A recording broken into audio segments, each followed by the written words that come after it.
जय श्रीकृष्ण. स्वागत आहे तुमचं वर्षाच किचन या चॅनलमध्ये. आता आपण पाहणार आहोत आज मँगो आप्पे, मँगोचे मिनी केक. पण हे मँगोचे आप्पे खायला खरंच खूप छान होतात आणि याला आपण मँगो मिनी केकसुद्धा म्हणू शकतो. खरंच खूप टेस्टी आहे आणि करायलाही सोपी आहे तेवढी. तर सर्वात अगोदर बारीक केलेला गूळ घ्यायचा अर्धी वाटी आणि 1 वाटी बारीक असलेला रवा घ्यायचा. सोबत एक विलायची टाकायची आहे क्रश करून. आता गूळ आणि बारीक रवा वापरलेला आहे, सोबत विलायची टाकायची फ्लेवरसाठी. आणि इथे मी 2 मँगो कट करून म्हणजे त्याचा अशा फोडी करून त्याच्यामध्ये टाकत आहे. वरची साल काढून त्याचा पूर्ण गर टाकायचा मँगोचा. खरंच खूप उत्तम टेस्ट येते याने. तर आता याला मिक्सरमधून मस्त बारीक फिरवून घ्यायचं. बघू शकता अशा पद्धतीने मिक्सरमधून बारीक फिरवून घ्यायचं. रवा बारीक वेळाच वापरायचा. नंतर एका पातेल्यामध्ये सगळ्यात अगोदर मी इथे 2 चमचे दही वापरलेलं आहे, घरगुती दही. नंतर 1 चमचा इथे तूप वापरायचं आहे.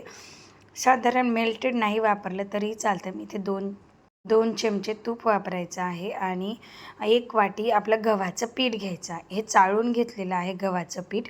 आता हे पूर्ण मस्त मिक्स करायचं. तूप, दही आणि गव्हाचं पीठ व्यवस्थित एकजीव करून घ्यायचं आहे पूर्ण. आता नंतर काय करायचं, याच्यामध्ये आपण जे मिक्सचर बारीक करून घेतलं होतं, मँगो, रवा आणि गूळ आणि सोबत विलायची, ती आता आपल्याला याच्या बॅटरमध्ये टाकून द्यायची आहे.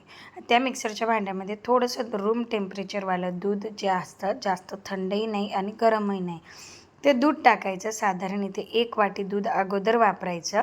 आता हे व्यवस्थित एकजीव करून घ्यायचं आहे. याच्यामध्ये कुठे लम्स राहायला नको, पटकन एकजीव करून घ्यायचं आहे. मस्त असं खायला खूप उत्तम पौष्टिक आहे. गव्हाचं पीठ, रवा वापरलेला आहे त्याच्यामुळे याच्यामध्ये मैदा नाही आहे. नंतर परत अर्ध वाटी दूध परत वापरायचं, म्हणजे साधारण इथे पूर्ण 1.5 वाटी दूध लागलेलं आहे. आता पूर्ण एकजीव करायचं आहे. मस्त फेटून घ्यायचं एकसारख्या दिशेने आणि ते कन्सिस्टन्सी मेंटेन होईपर्यंत बॅटर बघा अशा पद्धतीची कन्सिस्टन्सी मेंटेन करायची आहे. जास्त पातळ बिलकुल नाही, याला घट्टच ठेवायचं आहे. आता याला रेस्टला ठेवायचं 10 मिनटं. काय ना मग रवा फुलतो आणि रव्याचा तुटक होत नाही तर आपले मँगो मिनी केक. नंतर त्याच्यामध्ये अर्धा चमचा बेकिंग सोडा, बेकिंग पावडर इथे वापरलेली आहे. याच्याऐवजी तुम्ही 1 पुडी इनोची वापरली तरीही चालते. जर बेकिंग पावडर नसेल किंवा बेकिंग सोडा नसेल तर 1 पुडी इनो वापरा. मी इथे अर्धा चमचा बेकिंग पावडर आणि बेकिंग सोडा वापरलेला आहे आणि त्याला ॲक्टिवेट होण्यासाठी याला मस्त फेटून घ्यायचं आहे. फेटून घेतलं की आपला ॲक्टिवेट होतो. नंतर इकडे तवा गरम करायला ठेवला आहे. तवा गरम केल्यानंतर त्याच्यावर आपला आप्पे पॅन ठेवायचा आहे. आप्पे पॅन त्याच्यावर ठेवल्यानंतर त्याच्यामध्ये वरतून थोडं तूप टाकायचं. तूप ग्रीस करायचं आणि नंतर जे आपण बॅटर बनवलं होतं ते बॅटर आता याच्यामध्ये थोडं टाकून द्यायचं आहे. जर पातळ केलं ना तर हे फुलतात. आपले जे मँगो आप्पे आहे किंवा मँगो मिनी केक आहे ते व्यवस्थित सेट होत नाही, म्हणून याची कन्सिस्टन्सी अशी थिकच असायला पाहिजे, तेव्हाच ते व्यवस्थित होतात. आणि असं थोडंच टाका. नंतर बघा ते किती फुलतात. सगळं टाकल्यानंतर याला 10 मिनटं झाकण ठेवा. 10च मिनटात बघा आपले मँगो आप्पे मिनी केक मस्त तयार झालेले बघू शकता. ते किती फुललेले आहे, स्पंज पण किती आलेला आहे. पण याला काय करायचं, याला परत मागच्या बाजूने थोडंसं भाजून घ्यायचं आहे. काय आहे ना, ते आतून कच्चे राहायला नको, म्हणून परत याला थोडंसं भाजून घ्यायचं आहे आणि सगळीकडून परत खालच्या साईडने त्याला तूप टाकायचं, जेणेकरून असे जळकट होणार नाही तर ते. आणि एकदम कमी याच्यावर हे होऊ द्यायचे आहे.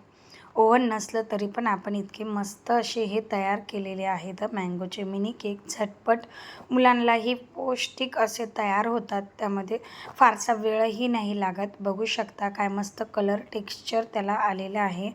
तर तुम्हाला ही मँगो केकची रेसिपी कशी वाटली ते कमेंट बॉक्समध्ये टाईप करून सांगायला विसरू नका. बघू शकता किती छान त्याला मँगोचा कलर आलेला आहे आणि एकदम स्पंजी झालेले, आतूनसुद्धा जाळीदार झालेले आहे. आणि मुलांना जर किंवा घरच्यांना सगळ्यांनाच असे घरी बनवून जर तुम्ही खाल्ले तर खूपच पौष्टिक आहे.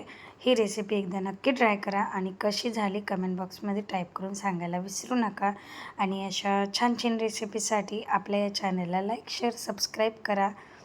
थँक्यू. बाय. जय श्रीकृष्ण.